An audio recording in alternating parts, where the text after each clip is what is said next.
senhoras e senhores, estamos aqui no Instituto Álamo. Hoje, primeiro podcast aqui. Estamos com o CEO, Alex Moraes. Opa, certo? Tudo bom? Beleza, cara? E convidado aqui, Rafael Grassi. Bom dia, tudo bem? Bom dia. E esse que vos fala, Paulo Fernandes. O que é o Instituto Álamo? Acho que primeiro, para o pessoal que está assistindo aí agora, é importante saber o que é o Instituto Álamo. Legal, pessoal. Obrigado aí, primeiramente, né? Fazendo o primeiro podcast do Álamo, o AlamoCast, que foi, enfim, pensado em como contribuir, né, de volta, como contribuir de volta com a sociedade, enfim, de uma forma geral, com um pouquinho de gestão e transformação, né? O Instituto Álamo, ele vem justamente com esse propósito, né? É um ecossistema de soluções inteligentes.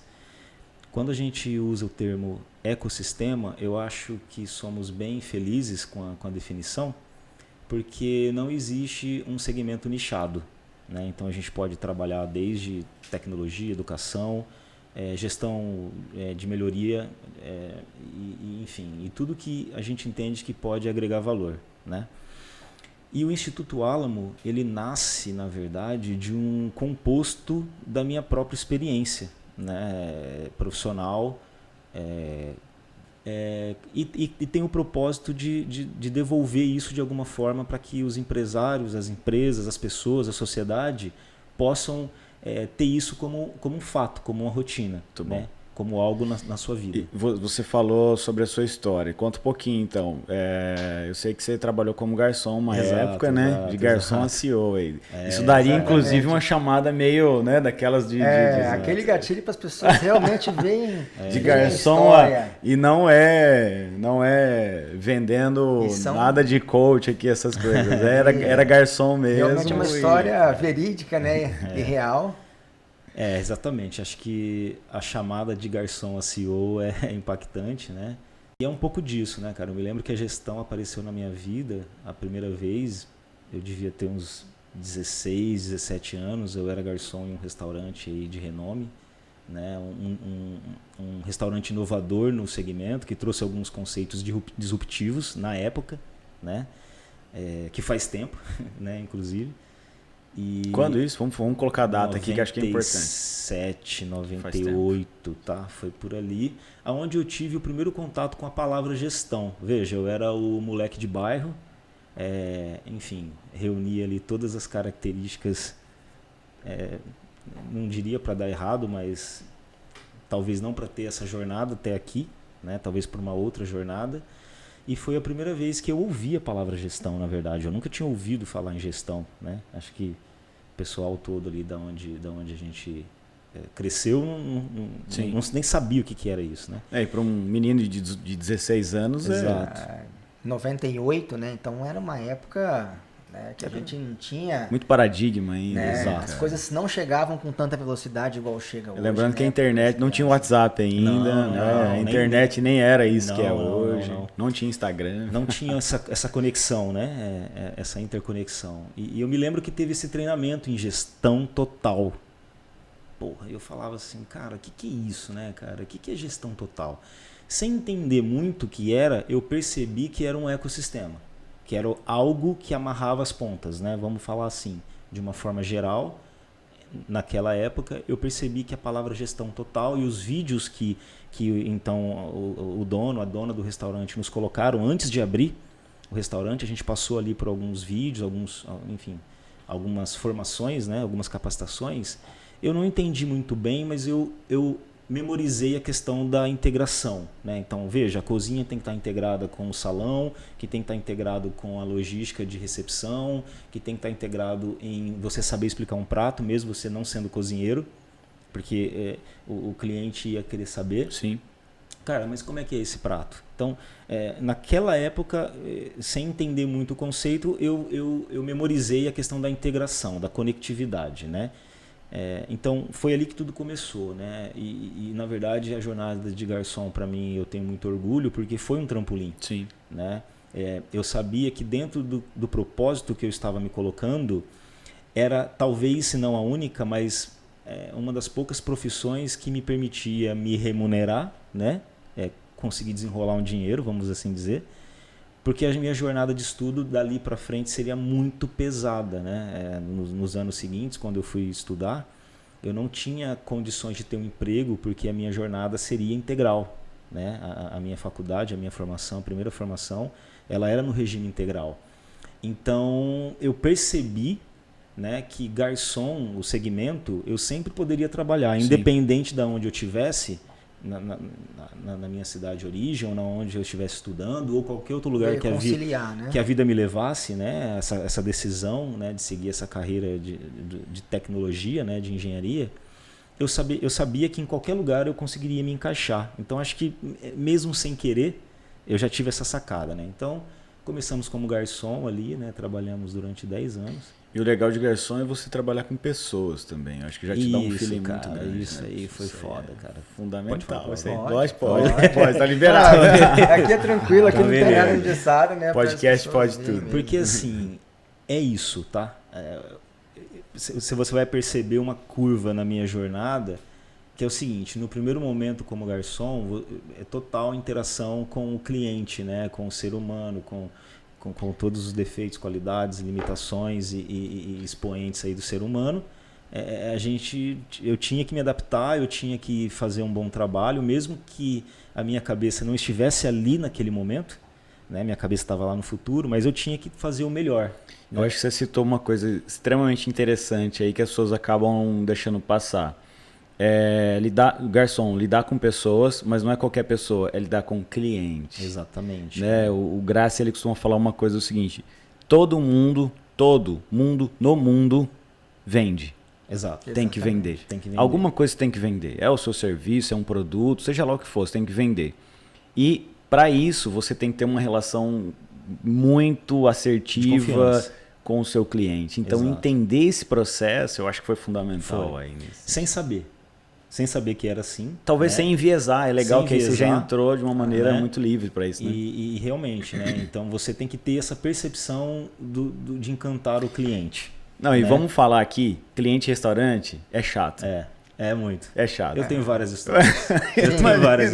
Cara. Foi um treinamento de diferenciado, né? Foi resiliência, essa é a palavra. Foi meu primeiro contato com conectividade, resiliência, e resolver problema. Porque garçom, problemas. o trabalho dele é resolver problema. Aí ele vai atender soluções. É isso. Ele tem que encontrar soluções rápidas, né? E rápido. E rápidas, né? Porque o prato esfria. Né? Já aconteceu de você derrubar alguma coisa em alguém? Muito, total, cara. Minha primeira experiência foi em um casamento, né? O meu tio na época me convidou, primeiro teste, e eu me lembro que eu derrubei uma bandeja de vinho na mãe da noiva, assim, foi... Pra começar, já começa fazendo tudo. Tipo assim, né? Foi primeiro dia meu trabalhando como garçom, eu tive a destreza de derrubar uma bandeja de vinho em cima da mãe da noiva. E aí a reação? Foi pro fundo, meu tio me tirou do salão, né? Ele falou, não, vai pra lá, muda de local, fui atender em outro local, né? Porque o primeiro desafio já, né? Resiliência é pesada, exato. Voltar, né? A resiliência, né? A definição de resiliência, ela vem da mecânica, né? Que é a capacidade do profissional de, em condições extremas, ele vai se deformar um pouquinho, não tem jeito, mas a resiliência não é aguentar o período de estresse, é você voltar à sua formação original. É a definição. Fantástico. Então, você fazer uma conexão entre resiliência da física, da mecânica, com resiliência profissional, é completamente análogo, né? Sim. Você não precisa perder muito tempo, né? Só que assim, a gente tem uma tendência também a ter uma resiliência um pouco não inteligente. Sim. Né? Veja, como diz o Christian, atenção, né? Resiliência não tem nada a ver com teimosia. Sim, tá? Exatamente. Então, assim, acho que um dos caminhos que a gente tem que refletir é o seguinte, cara, eu tenho um propósito, tá? E meu propósito significa que eu preciso ser resiliente, mas eu não posso ser teimoso. Se não está dando certo, a resiliência não é tentar insistir algo no erro, né? É você ser inteligente. Então, não está dando certo, não vou teimar em fazer dessa forma. Eu posso manter o mesmo propósito, posso ter o mesmo objetivo, mas eu posso adaptar a minha energia, mudar a forma, né? Então, resiliência não pode ser teimosia. Se te faz mal, né?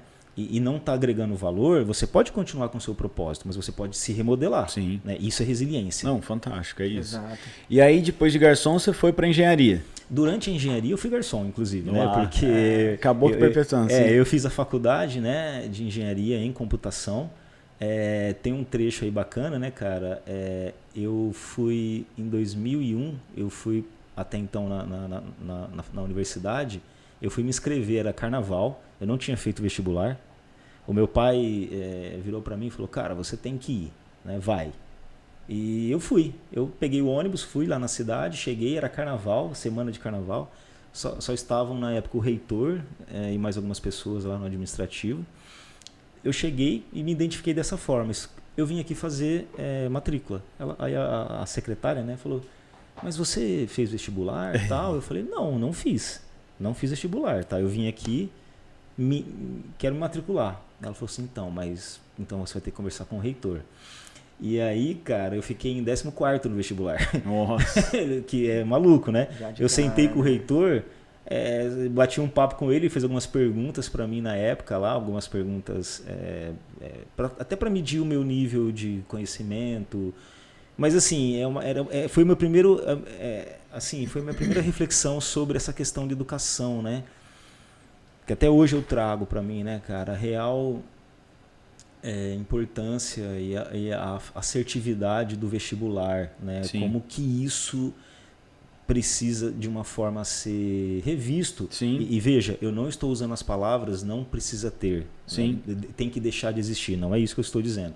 Eu estou dizendo o seguinte, cara. Tem que rever a ideia. Rever o conceito, porque, veja, o vestibular para mim faz muito sentido quando você tem uma quantidade de vagas, você tem 100 vagas para 1.000 pessoas. Aí você tem que ter um critério de seleção. Sim. Exatamente. E o vestibular, a prova, ela é um dos métodos. Sim. Você pode ter outros métodos. Eu gosto disso. É um dos métodos. Agora, quando você tem 200 vagas para 180 alunos... Não faz sentido. Você tem que ter um critério mínimo de seleção, né? Principalmente na faculdade privada, né? Inclusive. Você tem que ter um critério mínimo de seleção, obviamente, né? Como as empresas fazem recrutamento e seleção, né? Você faz algumas análises técnicas, mas talvez desburocratizar um pouco, né? Mas obviamente que eu não sou especialista no tema, que é uma opinião pessoal, né? De quem teve essa jornada. Mas eu concordo. Eu como professor universitário, eu concordo. Assim. Eu acho que eu vejo, por exemplo, como professor, muitos alunos entrando sem propósito para aquilo. Exato. Ele está indo por qualquer coisa, menos que seja por propósito. E que não tem tanto talento para aquilo. E ele tem para outras áreas. E, sabe, existe uma coisa meio complexa ali no meio. Então eu concordo com isso. Eu acho que talvez seria pouco de hipocrisia, total, né? Porque no final do dia, a universidade privada, ela é um business que precisa gerar receita e margem e lucro. Então, se ela tem 200 vagas, ela precisa preencher o seu quadro de 200 alunos, final. Tá? Então, você não vai acreditar na prática que um sistema seletivo vai fazer com que a universidade não tenha o seu plantel máximo de alunos, né? Não faz sentido. Olhando como negócio. Não mas faz. Também acho que... Fecha a conta. Mas eu também acho que tem que ter critérios de seleção. Sim. Tá? E outra, vamos combinar que a gente está falando lá de 2001.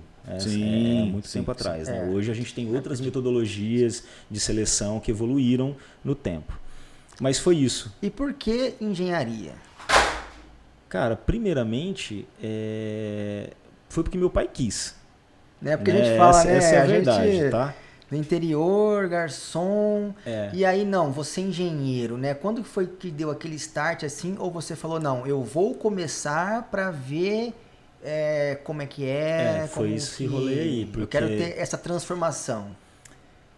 Foi porque meu pai quis, cara. Meu pai vem de uma jornada bem simples, né? E ele tinha sempre essa visão de que os filhos tinham que ser engenheiros. Talvez pela labuta dele, onde ele via sempre engenheiro com um cargo melhor, acho que ele tinha na pseudo-ideia, né? Que hoje nem é tão realidade assim, né? Tem muito engenheiro desempregado, com dificuldade, enfim, uma questão do mundo, não é só do Brasil, da região.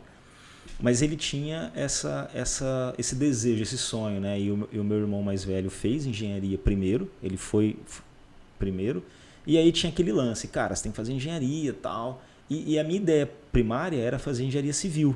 né? Mas o meu irmão já estava fazendo engenharia civil. Eu falei, não, pô, então eu vou fazer diferente, né? Aí tinha esse segmento da internet, né? O advento da internet, tecnologia. Eu falei, cara, engenharia da computação. O que é isso aí? Vamos ver qual é, né? Então, eu optei pela engenharia da computação, né? E foram 5 anos bem bonitos, né? Faculdade integral, 5 anos de estudo integral puxadíssimo. Imagina. Né? Puxado. Mas, ao mesmo tempo, até me formar, eu continuei trabalhando aqui em Araçatuba, né? Então, quando eu falo que foram 10 anos, não é mentira. Aí me remete uma reflexão sobre igualdade e equidade. Né? Tem uma diferença muito grande em igualdade e equidade. Né? Vou dar um exemplo. A prova de 100 metros, né? O Usain Bolt. Cara, quando todos estão no ponto de largada, os 7 finalistas, eles têm as mesmas condições. Todos eles têm uma pista, tá? Todos eles têm o tênis. Estão treinados. Todos eles foram, assim, todos estão sobre a mesma condição. Há de convir comigo que um atleta francês, durante a jornada de preparação dele, ele tenha tido algumas, a palavra não é facilidade, tá? Mas ele teve, né, enfim, estrutura talvez. Obrigado, é isso mesmo. Estrutura para desenvolver o treino. O Usain Bolt, provavelmente até se tornar alguém relevante, raro, e nós vamos falar um pouquinho sobre raridade e importância. Não teve isso. Ele não teve, ele teve que se dedicar. Então, o nome disso é equidade. Tá? Equidade. Você coloca 2 pessoas, não interessa a cauda longa de cada um. Como que cada um chegou naquele momento. Sim. No momento da prova, do teste, eles têm condições iguais. Sim. O que cada um teve que fazer de superação anterior não vai ser medido na prova. Não interessa. Você concorda que na hora que deu o disparo, o atleta que teve uma condição, uma estrutura de formação anterior não tão boa quanto o outro, ele não tem 5 jardas de vantagem? Não tem. Ele não tem. Então o nome disso é equidade. E igualdade é social. Mas no mundo do negócio, meu irmão, isso não existe. Não existe. Mas quando ele olha para resultado, ele tem que pensar em equidade. Ele tem que pensar em dar as mesmas condições para todos, independente do cauda longa de cada um. Aí o que cada um vai executar depende muito de cada um. Sim. Só que ele tem que dar essa equidade. Você falou um negócio interessante agora, eu vou puxar o assunto. Então, Legal. Onde cabe o ecossistema aí? O que é o ecossistema? Para o cara que está assistindo agora, ele não sabe o que é isso. O que é o ecossistema? Primeira pergunta. E a segunda é como que caberia o ecossistema nessa linha de raciocínio que você traçou? Bom, o ecossistema, a palavra ecossistema ela vem de um pool de soluções, né? Então assim, eu nunca quis nichar, eu nunca tive a intenção de nichar. Cara, vamos criar um business em gestão.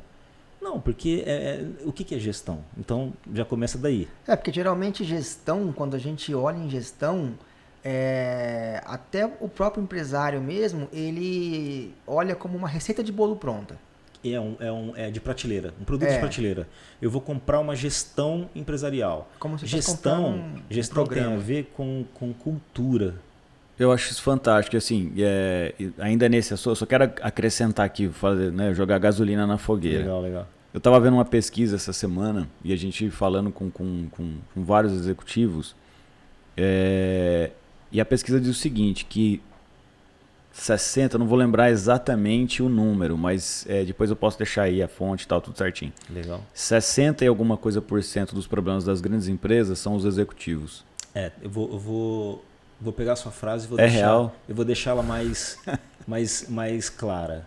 Toda vez que eu encontro um desafio, né, que o Alamo encontra um desafio, a gente tem um risco muito grande de ser expulso, né, na primeira jornada de prospecção. Porque eu costumo dizer o seguinte para o empresário, assim, né, para o empreendedor, e não tem nada de errado nisso, eles entendem isso, tá? Toda vez que o empresário coloca para mim os problemas da empresa e do time, eu costumo dizer o seguinte, olha, gestão é transformação, gestão é cultura, a empresa é reflexo do dono. Né? O problema então, pode ser você. E eu já conto até 3 ali, né? Ali eu já conto. Aí eu espero, aí o olhar dele diz muito nesse momento. Ele digere. Se ele for um cara que está pronto para transformar, ele faz assim. Ele vai. Concordo, você tem razão. Ou então ele fala não. Ou ele fala, cara, tchau, obrigado. Mas a gente tem que fazer isso, porque novamente, voltando à sua pergunta do ecossistema, né? Gestão é transformação, né? E gestão, cara, não é de prateleira, gestão é adaptativa, gestão é artesanal. Você não compra uma empresa não tem, a empresa tem $200 mil para investir, para comprar a gestão da Ambev e colocar dentro da empresa. Ela não vai funcionar. Concordo. Não vai funcionar, porque ela tem que ser adaptativa. E mais um problema, uma situação. Se você compra a gestão da Ambev e põe na sua empresa, em pouco tempo ela vai ser diluída. Porque os colaboradores da empresa, veja, eles têm que entender que os colaboradores, os gestores, o empresário, né, enfim, o CEO, o CFO e todos os C-level, eles que têm que ser o fio condutor disso. Eles têm que pegar um modelo de gestão, adaptar a realidade deles, a cultura, e cultura é uma palavra muito forte em gestão. Muito forte em gestão. E isso vai fazer com que a empresa crie a sua própria identidade, que é o seu propósito, né? Então, o ecossistema, eu entendo dessa forma. Eu não tive e não queria em nenhum momento a intenção de nichar. Não, cara, vamos criar uma consultoria em gestão. Porque, primeiro, é chato. Sim. É chato, é demodê, é lugar comum, é vala dos comuns. Ah, vamos vender gestão. O cara olha e fala assim, puta, gestão, o que eu vou aumentar minha receita? Para cada dor que você tem, e na boa, vai ser construída a 4 braços. Fantástico. Vai ser o Álamo e o seu time que vão construir, porque se não é do Álamo, senão o Álamo chega numa empresa, faz a abordagem, cria a solução, mas se não tiver o outro lado participando... Não vai funcionar. É do Álamo. Aí o Álamo volta como dono da gestão da empresa A, B ou C. Então esse é um ponto que a gente deixa muito claro e o ecossistema tem a ver com isso. Porque no final do dia, gestão é você medir...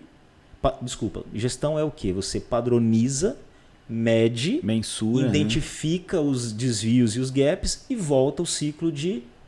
padroniza novamente, mede novamente e vai isso infinitamente. Então não interessa se é uma rede de gastronomia, se é uma indústria, se é um varejo, se é uma startup, se é uma viagem. Eu acho muito interessante o que você falou em relação à questão do organismo vivo, né, da gestão, do aspecto cultural, de respeitar isso, porque pragmaticamente falando, a gestão ela traz muito daquela coisa meio revolução industrial, em que o pragmatismo administrativo, executivo das coisas matemáticas precisam ser colocadas. E houve uma evolução muito grande da gestão. Hoje gestão não é administração. Acho que essas palavras são muito complicadas. Assim. As pessoas confundem muito. E aí você vê ainda gente trabalhando questões de análise SWOT de maneira pragmática, coisas que são retrógradas. É receita de bolo e que não existe uma aplicação real. E aí a pandemia, e eu queria colocar a pandemia como um cenário aqui, ela acelerou o processo em algumas questões, ou você acha que não? Desmistificou. Você acha que aconteceu isso realmente? Sem dúvida. Qual que você acha, desculpa, além disso, né? Primeiro, se a pandemia realmente fez isso, depois, qual que você acha que foi a maior característica de quem ganhou, no sentido de quem sobreviveu e cresceu, e de quem perdeu na pandemia do ponto de vista de gestão? Legal. Eu acho assim, cara, a autogestão, a pandemia fez com que as pessoas percebessem a necessidade de autogestão. Por quê? Você pega um colaborador que estava acostumado a trabalhar num regime fechado dentro de um escritório, onde todas as regras eram muito claras e cobradas e um modelo de gestão bem engessado, ele vai para casa. E aí? 12 meses em casa. Ninguém está olhando, ninguém está vendo. Vai ter que conviver com outras realidades. Os indicadores mostram todos que o nível de produtividade, né, e de eficiência operacional, tempo de reunião, objetividade em temas, explodiram, saltaram. Por quê? O próprio colaborador ele percebeu assim, cara, eu preciso ter disciplina. E para ter disciplina, eu preciso me conectar a esse modelo de gestão de cultura da empresa XYZ.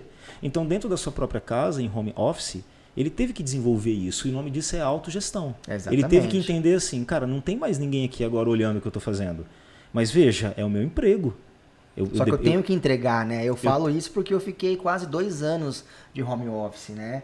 E nem por isso você deixou de ser reconhecido, bater suas metas, certo? Exatamente. Nesses 2 anos eu fui reconhecido, ganhei prêmios, né? E trabalhando a gestão. Porque eu tinha uma gestão de viagens, uma gestão que eu não tinha escritório, né? Exato, cara. Reuniões, eventos continuaram. Eu tive que mudar, e as Exato, reuniões mudaram, né? E aí você coloca a resiliência, a gestão, então tudo isso faz parte que você está falando. E pensa assim, cara, num regime laboral convencional, aí você vai ter uma reunião sobre um tema A. Você concorda que gasta-se muito tempo falando de coisas que não são ligadas ao tema A? Quando você começa a fazer reuniões online via aplicativo, aí você coloca lá um tempo. O que acontece? Você preenche a sua agenda inteira com vários escopos. Aquele tempo que você gastava com enfim, com um assunto que talvez seja até um ócio produtivo, não tem problema, mas o cara faz o quê? Ele fala, cara, acabei de sair de uma reunião online, veja, acabei de sair de uma reunião que o cara usou o termo EBITDA.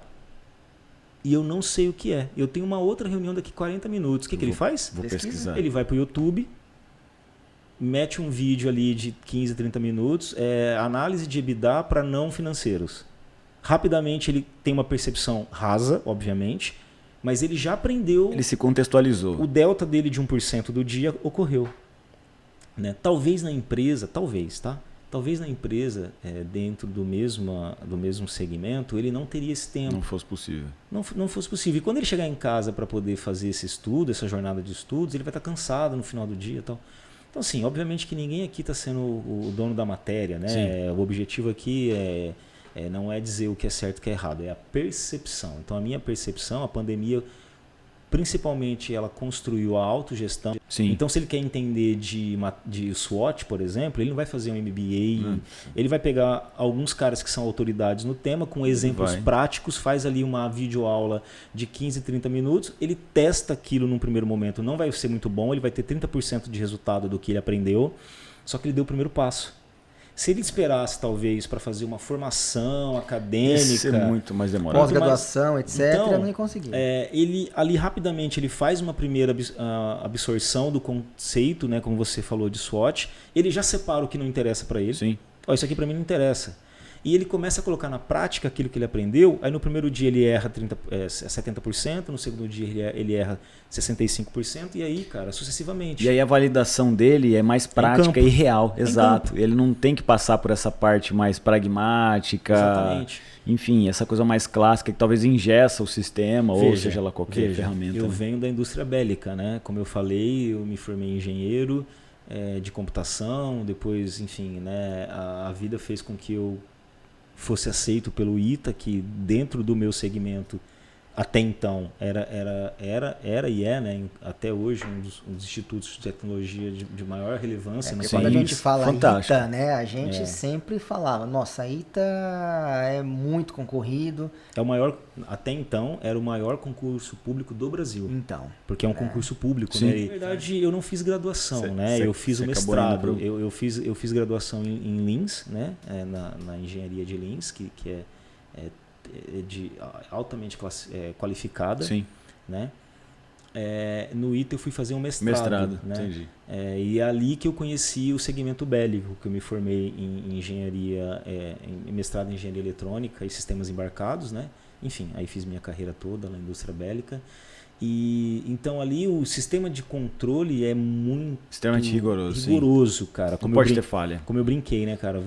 E brincadeira não tem nada, né? Um piloto de caça, ele não vai submeter a um teste em voo com um armamento na asa do avião se ele não tiver total conhecimento e confiança de que todas as etapas de normas nacionais e internacionais de engenharia, de desenvolvimento de produto bélico foram realizadas. Então, assim, não existe possibilidade de você ter um ensaio em voo, né, por exemplo, sem ter todas as etapas anteriores de homologação e teste. E é muito complexo, né?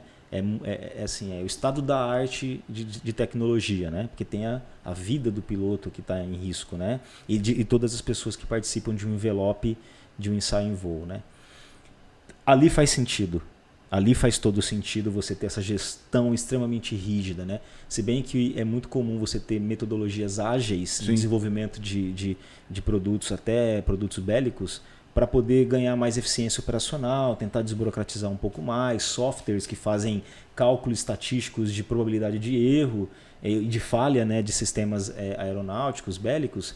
que ajudam, né? Eu estou longe disso já desde 2016, né? Então é natural que que eu perca um pouco de aderência de conhecimento do que está acontecendo no segmento, né? Meus amigos, vários deles ainda estão. Mas, cara, em business você não pode ter isso. Você tem que ter uma gestão inteligente, adaptativa, né? Então eu entendo o ecossistema como isso. Bom, então assim, talvez o cara que está assistindo agora, o empresário que está assistindo agora, ele nem saiba, né, o que é ecossistema, tem estudado e tudo mais.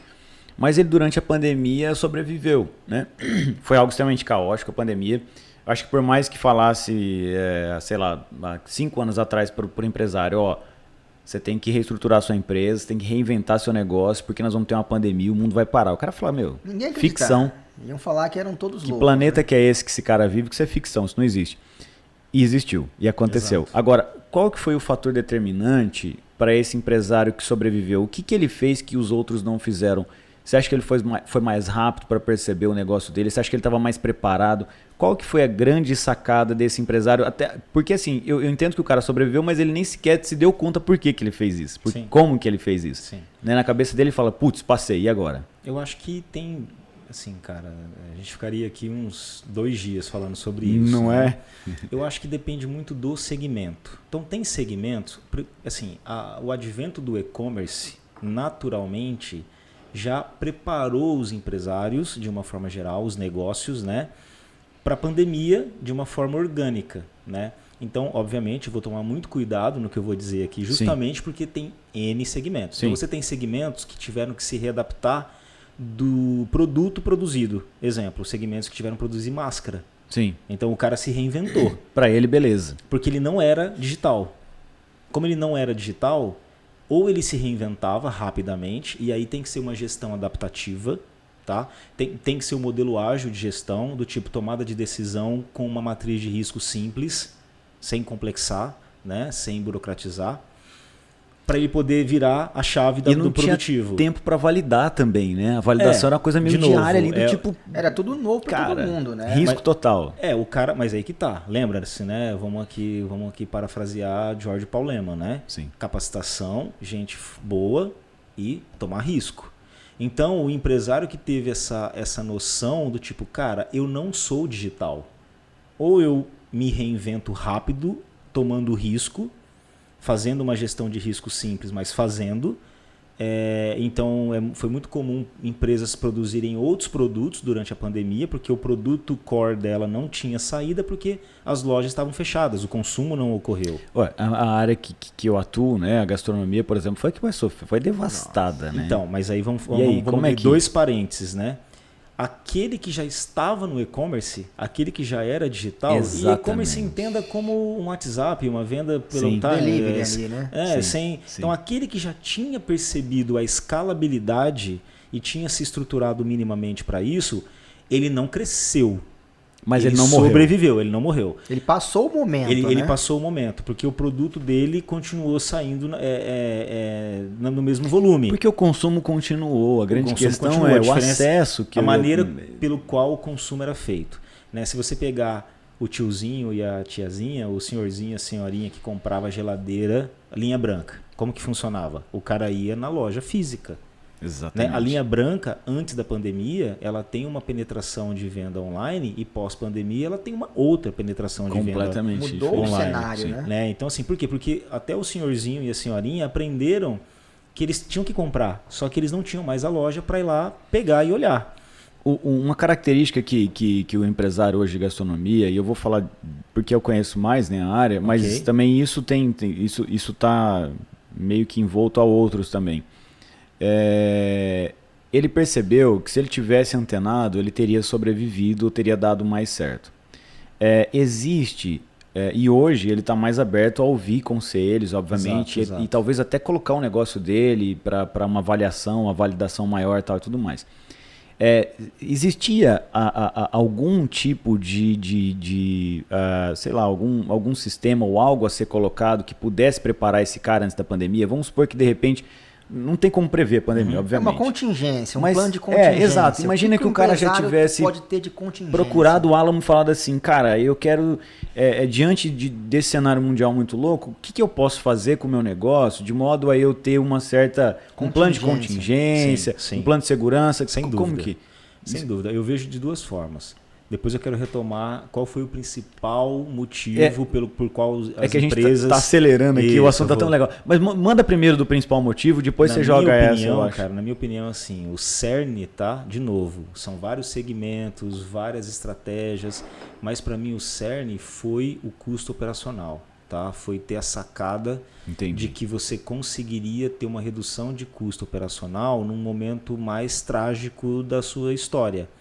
Né? Então, veja, o próprio trabalho de home office, a adaptação da legislação brasileira, trabalhista, tributária, permitiu com que a liberação de crédito, né, com taxas, enfim, mais competitivas, né?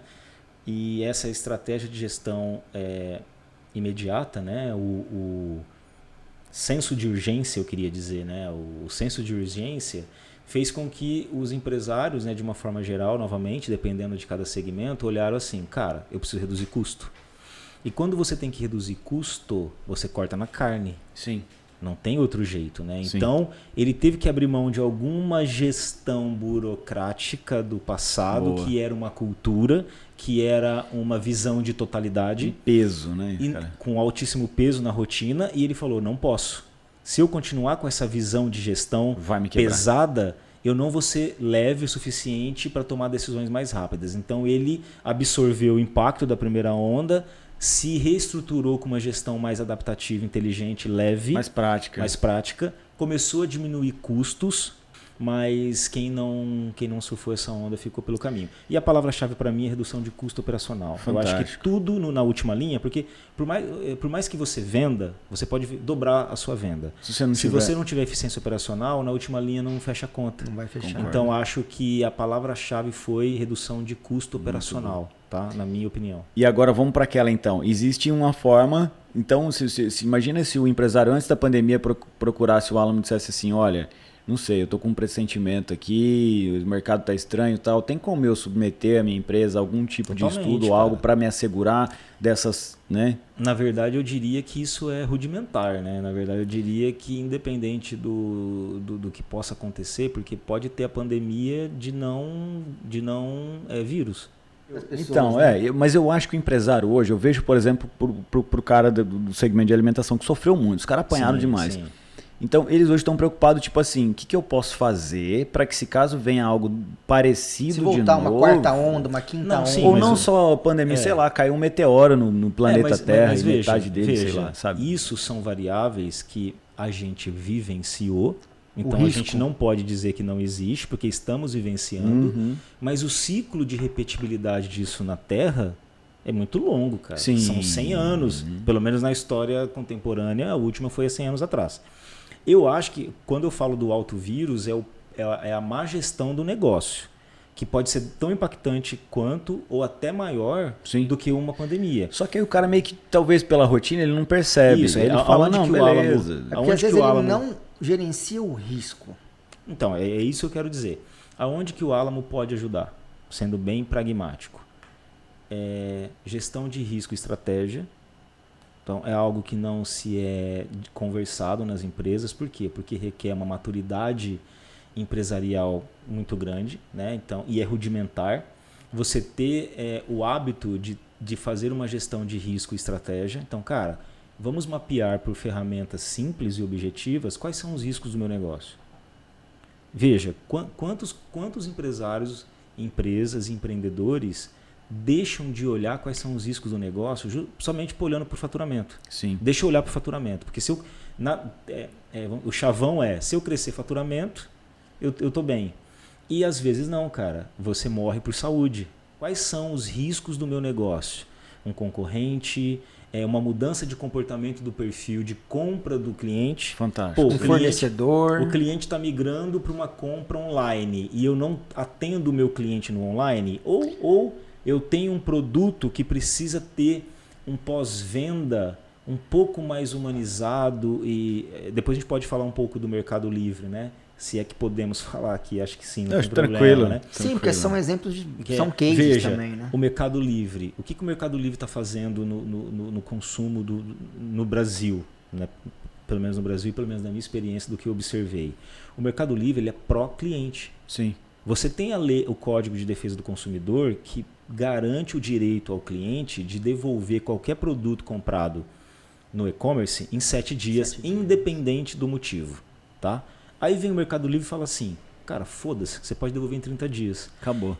Você, como empresário do e-commerce, você pode continuar pautado no Código de Defesa do Consumidor porque a lei te permite. Sim. Mas você entende que o consumo vai migrar para o Mercado Livre? É lógico, é óbvio, a segurança é muito maior. E você, como empresário, não está errado de falar, cara, mas eu só te devolvo o produto em 7 dias, cara. Porque no 8º dia, se você quiser me devolver um produto, eu não vou aceitar porque a lei diz que eu não preciso te atender em 8 dias. Esse cliente fala, você tem razão, você está certo, mas eu vou para o Mercado Livre. Sim. Porque o Mercado Livre deixa eu devolver em 30 dias e tem como é que chama lá? O Mercado Pago. Sim. Que o dinheiro fica bloqueado ali até esse desenrolar aí acontecer. E o trâmite inteiro então, é bem mais fácil. Isso é gestão de risco. Quais são os riscos inerentes do lado de dentro da minha empresa e do lado de fora, do muro para dentro e do muro para fora? Isso não é feito. E a gestão de estratégia. Como pegar esses riscos mapeados, e isso o Alamo pode ajudar com muita propriedade, inclusive, né? Como pegar esses riscos que foram mapeados e fazer um plano estratégico de mitigação para cada um deles. Não, fantástico. E isso é independente de uma pandemia, tá? Isso é cerne do negócio. Independente da pandemia, eu acho que o movimento que tem acontecido, a pandemia acelerou, mas um movimento que tem acontecido muito é a mudança de geração. Né? Quem tem poder de compra. Muda, né? Eu estava falando com um amigo empresário essa semana, ele falou assim, meu filho está com 10 anos. Legal. Mais 6 anos, 7 anos, né? Vamos colocar 8, sei lá, 18 anos aí ele vai ter, daqui 8 anos, o poder de compra vai estar na mão dele. E como que ele quer comprar? Ele quer comprar Você pelo entendeu? metaverso? Não, e detalhe, o filho dele já investe na bolsa agora, né? A gente citou marca aqui, eu vou citar, né? Nubank, por exemplo. Quem sabe a gente ganha Pois é, né? Já começa sabe também rolar, já com os patrocinadores aqui do podcast, uma né? graninha aí, né? Acabei de fazer um publi aqui pro Mercado Livre aí. O Nubank, ele revolucionou a forma de você pensar. Essa mudança de geração também é uma mudança de perfil da minha empresa. Se eu não ficar de olho nisso, cara. Vou perder a conexão com o meu cliente? Como é que, né? Novamente, onde que o ecossistema pode contribuir? Fazer uma análise de risco, de fato, e plano estratégico. Vamos contornar esse risco, né? Deixa eu fazer um parênteses que você colocou. Não sei se vocês já levantaram estudo, né, nessa linha, mas na área de gastronomia, 97% dos negócios não tem plano de negócio. Meu brother. O cara não abre. Segundo o Sebrae, 87% das empresas que abrem vão fechar em 3 anos. Exatamente. Na área de gastronomia, tá? Estou sendo específico essa área. Porque é uma área que tem um gargalo gigantesco. Então você imagina, o cara ele abre sem um plano de negócio. E aí você vai falar com os alunos e você diz para eles assim, olha, gestão não é paixão. O seu negócio é lindo, mas vamos mensurar ele, vamos pôr números, vamos fazer conta, vamos ver se ele dá. Exato. E aí o povo fica bravo. Tanto para você, né? Porque tanto a emoção é abrir. Emoção, o cara ele, é lindo. Imagina a gente servindo um cafezinho, vai ser tão legal, não sei o quê. Tá, mas tem público para comprar o cafezinho? E o lindo, custo? apaixonado. Da onde vem? Exato. E eu vou inserir mais um tempero aí, já que você falou de gastronomia. Sim. Eu vou pôr mais um tempero de gestão, né? Qual é o melhor momento de você vender seu negócio? Exatamente. Porque negócio business, você tem uma ideia, você estrutura a sua ideia, você executa, aí você tem que entender, cara, qual é o time que está na hora de eu vender, por exemplo.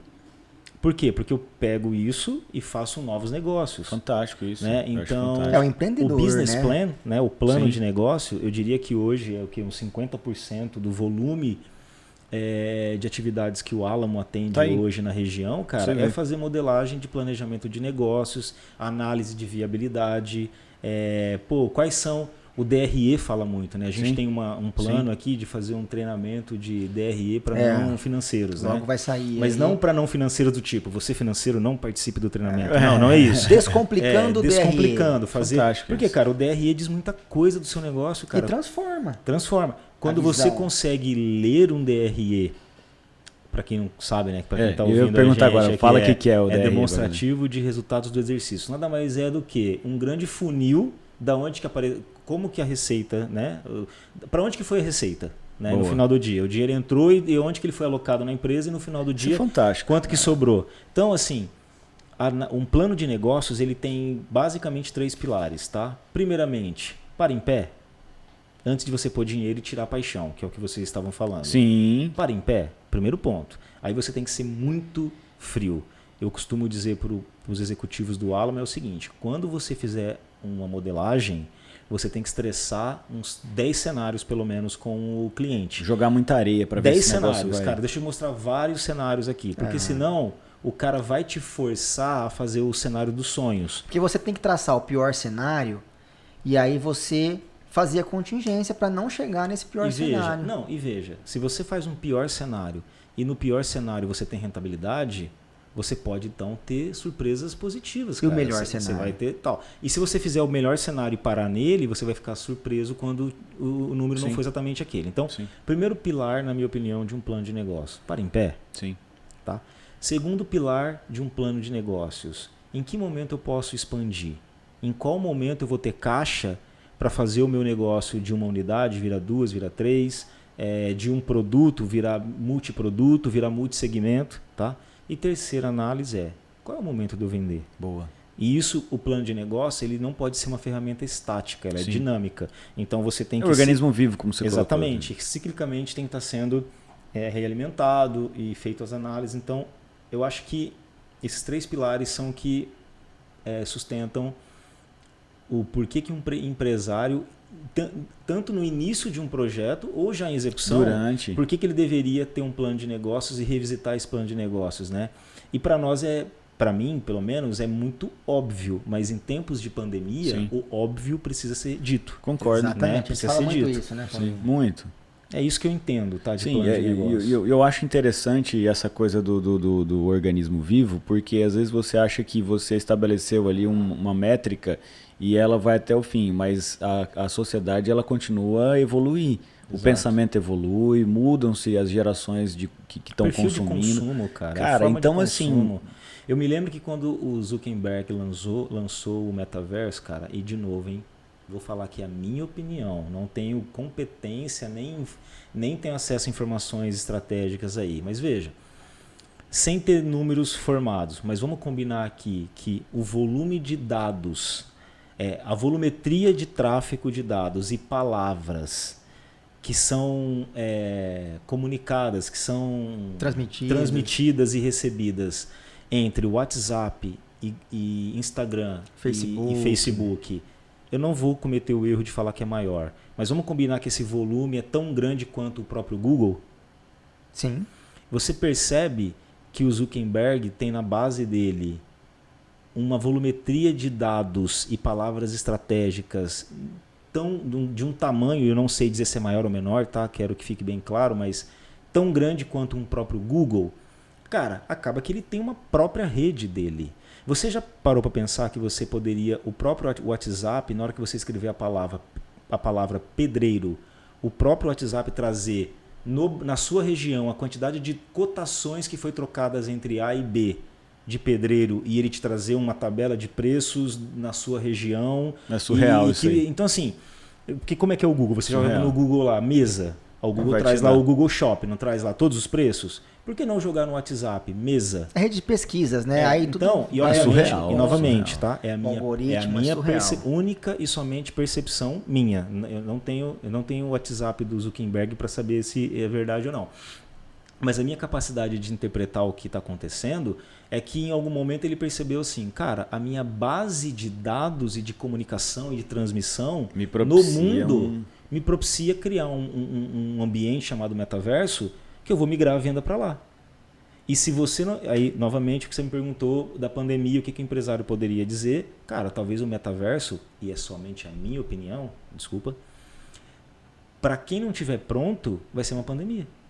Boa. Para quem não tiver pronto de migrar... Passa a ser um pesadelo, né? Para quem não tiver observando assim, cara, eu tenho que ter o meu produto, eu tenho que ter um canal de venda dentro do metaverso? Cara, talvez é muito precoce ainda o que eu estou dizendo, mas nesse momento, com as variáveis que eu tenho na mesa, com a minha capacidade de observar e refletir, eu entendo que é um movimento que não tem volta, cara. Não, eu concordo plenamente. Você não vai deixar de usar as três: Facebook, Instagram e WhatsApp. Sabe por que disso tem os anúncios, né? Sim. A gente está falando disso porque hoje, com a gestão de tráfego pago, não se fala mais em panfleto. Imagina, outdoor. É meio retrógrado isso aí. Se o cara falar assim, eu vou... Então... Tanto é que assim, umas coisas...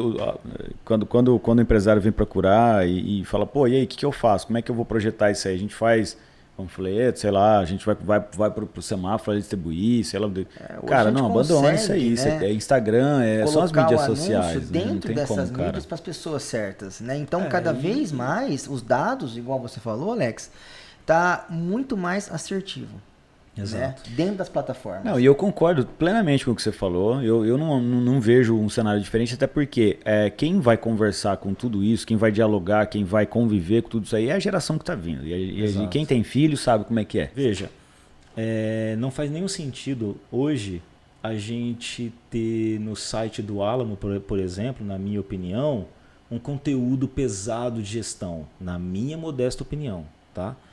Por quê? Porque o cara que vai consumir isso, empreendedor ou não, né, ele quer saber mais a relação de confiança e autoridade. Ele quer saber o seguinte, cara, eu tenho um problema que não adianta você ter um conteúdo pesado no seu site, nas suas plataformas, falando de uma forma genérica, generalista, de como que você resolve isso. Eu quero olhar no teu olho, literalmente, quero dizer para você quais são as minhas dores e quero saber ali em 3 minutos se você é o cara que tem autoridade e dominância e conhecimento para resolver meu problema. Não quero perder tempo. Exatamente. Exato. Então, se eu não tiver... Então, o que eu digo para nós todos aqui no Alamo, né?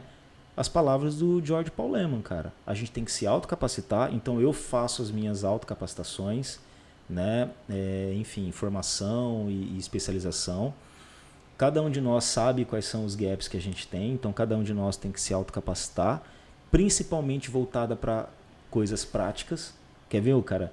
Um corte aqui, né? É muito comum as pessoas me procurarem e falarem assim, Alex, porra, cara, eu queria fazer MBA. Você que está aí no mercado, você tem uma formação bacana, já passou por várias empresas, multissegmento, multiproduto, desde a indústria bélica até o varejo, indústria, etc, né? Qual que é o MBA que eu tenho que fazer? Eu falo assim, cara, faz um Excel aí, cara. Boa. Vai lá e fica e vai pro campo, né? Fica bom. Sim. Então, assim, você não vai conseguir ser uma pessoa com Excel nível bom, vamos dizer assim, se você não tiver uma capacidade analítica ou se você não se capacitar em análises. De integração também. Exato. Ali, né? E em um segundo momento, cara, faz uma formação em gestão de projetos, que falamos um pouco sobre isso. Rapaz, porque a gestão de projetos ela vai te abrir um leque de conhecimento completo sobre um negócio. Veja, detalhe, você monta uma padaria. Quem que é o RH da padaria? Você. Quem que é o comprador da padaria? Você. Quem que é o vendedor da padaria? Você até pode ter vendedores lá, mas você vai estar olhando se a venda está sendo feita da forma correta. Quem é o padeiro? Quem que é o padeiro? Você. Ou você vai estar observando e dando dicas por que o seu produto não está dentro do que você está observando. Então, um dono, de fato, ele tem que ter toda a jornada do business. E gestão de projetos, você aprende lá 12 áreas de conhecimento, cara. Exatamente. Você aprende 12 áreas de conhecimento. Claro que você não vai ser especialista nas 12 áreas, mas o momento que a gente está hoje tem uma capacidade generalista de bater o olho e falar, opa, entendi qual é o problema e entendi como que eu posso resolver. Daí você aloca recursos que são especialistas em cada segmento. É a maneira com que eu enxergo o negócio, né? Estando certo ou estando errado, é a maneira com que eu enxergo e é a maneira com que o propósito que a gente se coloca para atender as dores e problemas e soluções. Aí, eu corroboro isso aí. E pegando um gancho agora na palavra autoridade, que você falou aí, né? Vamos voltar um pouco ali na história. E aí você saiu de Lins, foi pro ITA, teve uma experiência fora do país, voltou, CLT, exatamente. E deixou a CLT e montou um instituto. Né? Fala um pouco dessa trajetória aí para quem está chegando agora, né? Até porque, quem que é o Alex que está falando sobre gestão de Lins ao ITA, a uma experiência fora do país, trabalhando no que você foi formado. Exato. Né? E aí voltar, ficar CLT, deixar a CLT e montar um instituto. É bacana, né, cara? Eu costumo dizer o seguinte, cara, a gente tem que olhar os exemplos que a gente tem na sociedade, mas a gente tem que tomar muito cuidado, né? O pai falando assim, é bem engraçado, né? O filho dele fala, pô pai, eu não vou fazer faculdade. Olha aí o caso do Steve Jobs, do Zuckerberg, sei lá, os caras, o próprio da Microsoft, o Bill Gates, né? Os caras não deixaram de estudar e são zilionários, né? Aí o pai fala assim, porra, mas ele tava em Harvard, cara. ele optou por sair porque ele já estava lá. Né? Eles estavam nos Estados Unidos. Mas assim, né? Mas acho que a reflexão é o seguinte, cara, você não tem que olhar o exemplo do Bill Gates o Bill Gates não se formou, portanto eu não vou fazer faculdade. É meio idiota, inclusive. Se você pegar os outros 6 bilhões de humanos na Terra, não foi bem assim. Coloca em números isso aí, coloca né? Um percentual aí. Percentual. Então acho que é um pouco não inteligente, tá? Fazer esse tipo de análise. E hoje, veja, ao mesmo tempo que eu falo que existem formações ágeis, mas cara, a gente tem que ter formação básica, fundamental, né? Uma coisa é você já tendo uma formação básica forte, né, vamos dizer assim, estruturada, você pode se dar o direito de fazer algumas informações mais específicas, até porque tem a ver com maturidade. Te dá liberdade. É o alicerce que você cria, né? E tem a ver com maturidade, cara. Eu consigo hoje fazer uma formação em derivativos, fazer uma especialização em derivativos de, sei lá, 100 horas, né, e não ter que fazer uma faculdade ou uma especialização. E beleza, para mim, dentro do meu escopo e do que eu pretendo com derivativos, está tudo certo. Mas eu tenho uma matemática fundamental da minha faculdade de engenharia e do meu mestrado em engenharia eletrônica que me sustenta, né? Então, acho que são coisas que a gente não pode ser ficar cegos, tá? Subestimar, às vezes, o conhecimento. Tem muito disso então, hoje, né? voltando, por que esse paralelo todo? Cara, tem que ralar, cara, entendeu? Não é pegar um caso ou outro e falar, puta, esse caso deu certo, então todo mundo aí tem os seus desafios, superações. Então, é bem nesse sentido, né? Eu estava em Lins, né, fazendo engenharia, e tive lá um professor, Júlio César Tanomaro, que foi quem me ajudou muito, né, a passar por esse processo seletivo do ITA. E ali foi disruptivo, né? Eu costumo dizer que tem uma edição ali, né, da minha vida, né? Novamente, vem aqui a equidade. O mercado não quer saber. O mercado não vai me contratar porque eu fui garçom e porque eu estudei. O mercado vai me contratar se eu for um bom profissional e se eu gerar resultado. Então eu tinha que correr. E a tese de mestrado foi bem desafiadora, né? Acho que é um outro podcast, né? Boa, literalmente, eu acho que a gente pode. Né? Falar, é bem complexa, mas enfim. Então ali foi uma jornada disruptiva, cara. Eu me redescobri ali como ser humano e como profissional. Porque eu tive que revisar vários conceitos, né? Eu me lembro de um amigo, né, da época de mestrado, que eu tinha assim, um pavor. Quem sou eu para fazer os caras... eu não tenho nem direito de fazer esses caras pararem para ler um conteúdo que eu vou gerar. E o meu amigo falou assim para mim, sabe como que é uma boa forma de você escrever? É ler. Aí, meu irmão, binário, eu vendi o almoço para ter a janta, eu comecei a consumir livros. Fantástico. Absurdamente, assim. Às vezes sem ter muito interesse pelo tema, tal, não tem problema, cara. Eu criei o hábito de ler muito. Né? E realmente me ajudou muito. Muito. Né? Me ajudou muito para escrever a tese de mestrado. E foi isso. Então, assim, primeiro disruptivo. Eu nunca fui um cara de ler muito. Eu li o básico. Porque às vezes quem tá chegando agora pensa, nossa, mas pô, ela é QI, é fora da curva. Não, é ralação. Né? É ralação, né? Ralação, eu cheguei e eu falei, eu preciso estar aqui. Por isso que, né, a sua trajetória, ela é uma gestão. Você teve gestão em todos os momentos, né? Gestão quando você tá aqui no ITA, e a gestão quando você... do interior, né? Exato. Vai morar fora 2 anos. 3 anos. 3 anos. Eu tive que me adaptar. Então ali foi o primeiro choque de cultura. Né? Eu falei, cara, eu preciso mudar. Não mudar a minha essência, eu preciso mudar, eu preciso me readaptar. Então ali comecei a estudar muito, graças a Deus deu tudo certo, né? E ali eu conheci o segmento bélico, né? Hoje, na época, então... o meu primeiro trabalho como engenheiro de projetos foi com Vant. VANT é sigla para Veículo Aéreo Não Tripulado. Que louco. Então foi meu primeiro trabalho ali. Eu aprendi muito, cara, muito mesmo, assim. Foi meu primeiro contato com o mundo aeronáutico. Eu não entendo tanto, assim, da engenharia aeronáutica em si.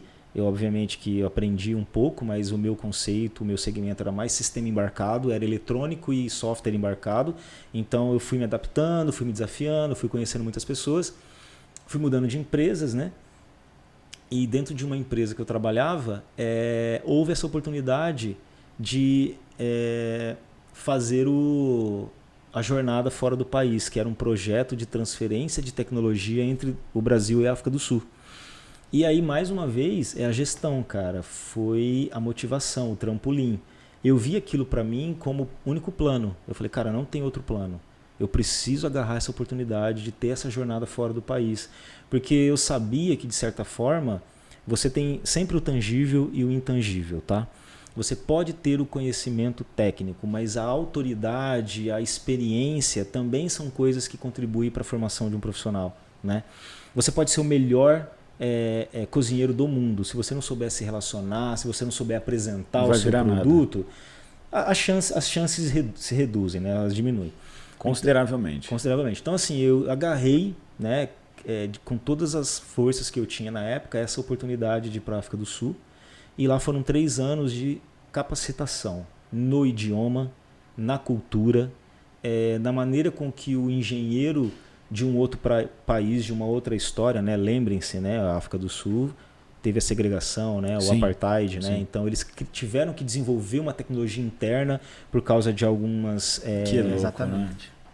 O mercado, os países, né, não permitiam que a África do Sul importasse tecnologia por causa do apartheid, né? Então houve ali algumas sanções durante o período do regime de segregação de raças, né? Obviamente que eu cheguei lá em 2010, então já estava tudo certo. E ali eu tive que me readaptar numa cultura para conseguir tirar do cara o melhor que ele tinha, para eu poder aprender com ele e trazer para o Brasil uma maneira de construir armamento. Eu fui trabalhar e num segmento. Formação. E num segmento. Conviver mesmo com a cultura. Com outra. Depois vem toda essa jornada de superação aí na engenharia, né, com uma formação básica limitada, mas consegui. Depois um novo desafio que é defender uma tese de mestrado no ITA, que é algo bem difícil, assim, né? Requer muita resiliência e inteligência, né? Depois uma jornada na indústria bélica, depois uma readaptação total, assim. Acho que eu falei 32, mas não era, eu devia ter uns 36, tá? Na época. E se readaptar, se reconectar, né? E foi isso, cara. E aí, né, concomitantemente a tudo isso, é o Álamo. Né? O grande produto. E aí nasce o Álamo. E aí você plantou a primeira semente, né? Aí você falou, não, eu vou empreender. Na verdade, cara, eu costumo dizer o seguinte, né, cara? Às vezes você não tem plano B. Sim. Né? Que pode ser bom. Que ela falou assim, cara, eu tenho um produto. Essa pessoa falou, mas eu tenho muita dificuldade de vender o meu produto. Eu falei, é óbvio, porque é raro. O seu cliente é tão raro quanto o seu produto. Não é assim, você teve uma ideia genial e aí você joga na internet, todo mundo vai vender. O preço vai ser diferenciado. Sim. Você não tem a dúvida disso. Só que você tem que ter uma estratégia para identificar o seu cliente. Quem é o seu cliente? E como que você vai fazer que o seu cliente saiba que sua lojinha existe? Então, a diferença de raridade e importância, né? Nenhum de nós aqui tem dúvida, todos temos total consciência que o professor, independente do segmento, ele é extremamente importante. Ele é fundamental para a sociedade, mas ele não é raro. Exato. Porque tem vários professores. Então, a relação importância e raridade tem a ver com a remuneração, cara. Agora, veja, você é raro. Se você é raro, se o seu produto, o seu conhecimento, o seu serviço torna-se raro, então você tem um valor agregado maior. E o mercado vai reconhecer isso desde que você tenha competência para poder apresentar o seu produto e fazer case de sucesso. Vamos pegar assim no segmento esportivo, né? Cara, o Cristiano Ronaldo não é o mais habilidoso por dom. Mas a dedicação dele é rara. Né? Ele é extremamente raro. No segmento de futebol, você não vai ter... Bom, talvez colocar um número na mesa aqui seja um pouco indevido, mas você não vai ter 20% de toda a população de jogadores de futebol no Brasil talvez muito menos que isso, tem um nível de intensidade e dedicação do Cristiano Ronaldo. Concordo. Né? Aí o cara é raro. Jogador de futebol é importante? Para quem gosta de futebol, para quem consome, para quem gera riquezas com o futebol e com o marketing, é importante. Mas quem é altamente remunerado são os raros, né? E obviamente que a gente pode discutir outras coisas, não é meu objetivo aqui, né, falar de futebol, mas é só trazer essa reflexão. Agora, médico. Médico é tão importante quanto professor, só que médico é mais raro. Sim. Não tem tantos médicos formados no Brasil como professores. E com especificidades, né? Exato. Você pega um médico oftalmologista, por exemplo, que é específico. Às vezes aquele cara que faz só tal coisa. O cara só tem agenda aqui 4 meses. Exatamente. Porque ele é raro. É o que nós estamos falando hoje aqui daqueles restaurantes que tem agenda de espera de 12 meses. Exatamente. E tem pouco restaurante no Brasil ou não? Nossa, tem muito. Mas esse restaurante, ele desenvolveu um produto, ele se nichou e atingiu um cliente, uma experiência que é rara. Que o cliente então, aí você como cliente desse produto, você é mais paciente com esperar 4 meses na fila de espera do que você chegar numa choperia e ficar 10 minutos na fila. Você fala, vou embora, porque choperia tem 300 choperias. Você vai buscar experiência, né? Então, e às vezes esse restaurante tem 10 lugares. Então essa reflexão, cara, pode parecer um tanto quanto boba, mas é algo que eu levo para dentro do Álamo. E, cara, é assim, a gente tem percebido que está tendo alta reciprocidade. Até porque, de forma geral, o mercado está um pouco cansado desse blá blá blá. A receita de bolo pronta. Do blá blá blá. É o que a gente fala, né? Consultoria em gestão. Quando a gente fala isso, é receita de bolo pronta. Novamente, por isso que eu tomei o capricho de quando criar o Álamo, eu não nichei em consultoria em gestão, eu não nichei Álamo Gestão. Eu pensei assim, cara, eu preciso ter um ecossistema, precisamos ter um ecossistema, esse ecossistema de soluções inteligentes. Então veja, quando a gente fala ecossistema de soluções inteligentes, a gente é bem feliz, não estou nichando. Sim. Então é um ecossistema. O que você quer fazer, cara? Quero fazer um software para desenvolver gestão no segmento de gastronomia. Show. Vamos fazer. Eu tenho formação, tenho experiência, tenho conhecimento. Vamos alocar os recursos específicos e vamos fazer, né? Cara, quero fazer uma plataforma, vamos desenvolver uma plataforma de inercial para controlar uma câmera que está num drone fazendo georreferenciamento. Vamos fazer também, não tem problema. Vamos fazer, né? A gente tem conhecimento, a gente tem rede, tem network, né? Cara, quero fazer um valuation do meu negócio. Vamos fazer também. Não quero fazer um valuation, quero fazer uma modelagem de longo prazo e fazer um planejamento estratégico olhando para os riscos do negócio. Vamos fazer também, né? Eu acho que tem muita coisa que dá para fazer. E nesse 1 ano, né, sendo objetivo, eu entendo que a gente fez o básico, né? Eu até fizemos um post recentemente falando sobre isso. A gente fez o básico. Cada um de nós investiu em autocapacitação, né? Todo mundo começou meio no, cara, como é que vai ser isso, como é que vai ser aquilo. Eu falei, não, cara, é convicção, propósito e autocapacitação. Então, cada um de nós investiu em autocapacitação. Então, todos nós fizemos formações que faz sentido para o propósito do Álamo, tá? E a gente tentou entregar para os clientes, né? E graças a Deus são clientes, né, que estão conosco. Existe um vínculo de confiança e respeito, né? São clientes que estão até hoje conosco, né? Estamos juntos, né? Então a gente tentou fazer isso, se autocapacitar e encantar o cliente. Receita básica, tá? Acho que ainda é um pouco precoce falar de e agora, quais são os próximos passos? É o mesmo. É o propósito. Manter a base da transformação. Trazer valor para os negócios, né? Mas obviamente que sempre está na minha formação fundamental. Eu sou engenheiro de computação, tenho mestrado em engenharia eletrônica, trabalhei na indústria bélica. Então acho que é o momento ideal para a gente começar a investir nisso. Muito bom. Né? Investir em tecnologia. Até porque eu acredito que é o futuro do mercado. Assim, na verdade, não é o futuro, já é o presente. Já é o presente. Né? Hoje é o presente, amanhã já é o passado. Totalmente necessário. Agora, o que falta, na minha visão? Falta, de repente, você ter algoritmos mais inteligentes. Né? Você Concordo. pode ter algoritmo genético, algoritmo binário, rede neural, inteligência artificial. Eu acho que esses são são segmentos que a gente ainda não aborda, né? Não, pelo menos não da maneira como deveríamos em todo o espaço que é possível. Sim. Então, assim, aonde que é utilizado muita tecnologia nesse estado da arte que eu estou dizendo? Lá na indústria bélica, no software de impacto, né, nas startups de tecnologia. Cara, por que não trazer isso para a gastronomia? Seria fantástico. Né? Por que não trazer isso para a indústria, para o agronegócio? Né? E não estou dizendo que não existe, tá? Eu estou dizendo que o Alamo pode ser mais um player para jogar no segmento. Né?